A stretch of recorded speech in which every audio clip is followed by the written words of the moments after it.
కొనుక్కుంటే మీరు వాళ్ళ బీజేపీ వాళ్ళ ఎంపీ ముందు వాళ్ళ హౌసెస్ ముందు మీరు పోయిస్తామని కూడా అన్నారు.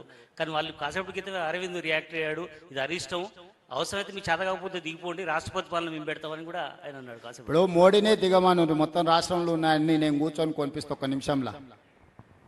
12 ఏళ్ళు ఉన్న మోడీ ఏమేలుగా పెట్టిండో వీళ్ళని చెప్పమాను, అరవింద్ గారిని లేకపోతే బండి సంజయ్ గారిని. ఇప్పుడు మాట్లాడేటప్పుడు బుర్ర ఉపయోగించాలి. మోడీ గారు ప్రతి సంవత్సరం 2 కోట్ల ఉద్యోగాలు ఇస్తా అన్నాడా?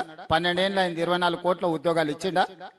పేదవాళ్ళ ప్రతి ఖాతాలో స్విస్ బ్యాంకులో నల్లధనం తెచ్చి 15 లక్షల రూపాయలు ప్రతి పేదోడి ఖాతాలు వేస్తా అన్నాడా? వేసిండా? నీ ఖాతాలు పడ్డాయా నరేందర్?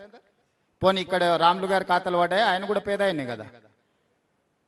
ఇట్లాంటి ఒక 50 చెప్తా నరేంద్ర మోడీ గారు ఇచ్చిన అష్యూరెన్సెస్ రైతుల ఆదాయాన్ని 2 ఇంతలు చేస్తా అన్నాడు. చేసిండా? పండించింది కొంటలేడు.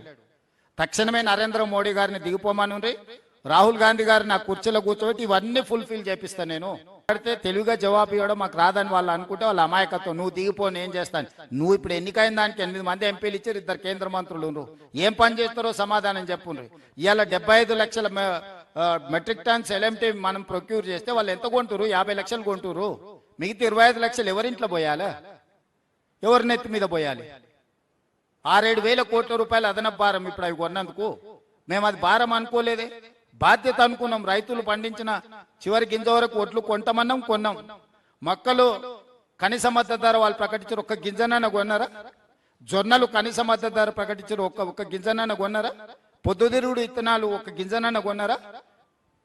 అంటే ఢిల్లీలో కూర్చొని కనీస మద్దతు ప్రకటించి ఇక మీ సాగు మీరు సాగు పోండి అని, ఇది పెద్ద తెలివితేటలు అనుకుంటున్నారా వాళ్ళు? నాకు అర్థం కావట్లేదు.